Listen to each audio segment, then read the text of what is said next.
Breaking news now, financial relief on the way for millions of Americans after the Federal Reserve just cut its key interest rate a half point today. This is the first cut in 4 years, and it is expected to decrease borrowing costs for things like mortgages, credit cards, personal loans.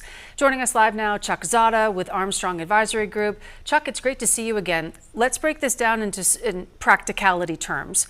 Okay, so what does this mean for everything you own right now and have a loan on in the days ahead? What do you do right now with this cut? So the big thing is when the Fed goes and cuts interest rates, they're not cutting interest rates on loans that are already outstanding in many cases. So if you have a fixed rate mortgage or an auto loan, there's going to be no change in the interest rate on that particular loan. However, credit cards are one area that are typically tied to either the federal funds rate or another benchmark known as the prime rate. And in many cases, those will start to adjust downward as soon as the next billing cycle there. So in general, for things like, again, fixed rate mortgages and auto loans, no change there. But if you do have credit card debt that's outstanding, you're likely going to see that interest rate come down by 0.5%. The downside is that most credit card rates are in the 20s, so it's a relatively small change in the broad scheme of things there. Well, and Chuck, so how about let's talk about, a lot of this, people look at housing and, it's one of the biggest things they ever invest in. We've just seen one rate cut. So does somebody say now is the time to jump back into the market, or are we anticipating further rate cuts and maybe you wait until it's, say, a full point down or something like that? So the expectation is that there are going to be additional rate cuts coming. The Fed is saying there are going to be 2 more 0.25% cuts coming this year, and then 4 0.25% cuts coming next year. Obviously, that can change if the economy evolves. But remember, the market sees this, and so they price that in as well. So what we've seen actually is since the start of this year, the average national 30-year fixed rate mortgage has already gone from about 7.25% down to about 6 1/8. So you've already seen mortgage rates come down by over 1% over the course of the last 6 to 7 months.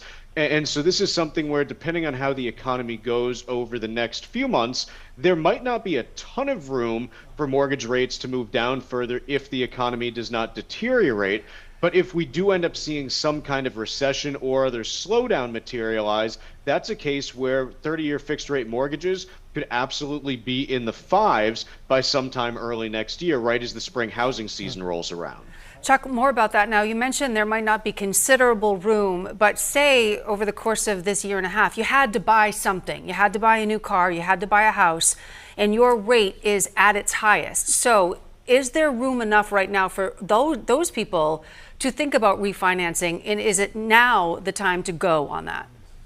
It certainly is something where, especially if you were buying a home and you have a 7% mortgage that you took out and you can now qualify for one that's closer to 6, it certainly is something that you can explore then and could potentially make some sense. But obviously, as far as can things go further, the answer is yes, but it's uncertain. So generally, when we look at the cost of doing refinances right now, when you look at how those costs end up amortizing over the entire course of the loan, you might be talking about a couple $1,000s that you pay, but it's spread out over a 30-year mortgage. And so in doing so, it doesn't necessarily hurt you if you have to refinance once this year. And if rates go down further, maybe you do another one next year. I mean, I remember back in the early 2000s, you had people that were serial refinancers as loan rates came down, and they might do one every couple of years. And that was kind of the norm as rates continued to fall. Maybe that's what we see in this situation as well, but I wouldn't bank on that being the case. All right, Chuck, thank you. Chuck Zada with Armstrong Advisory Group. Great to see you as always. Appreciate it. Thanks, Chuck. All right, thank you.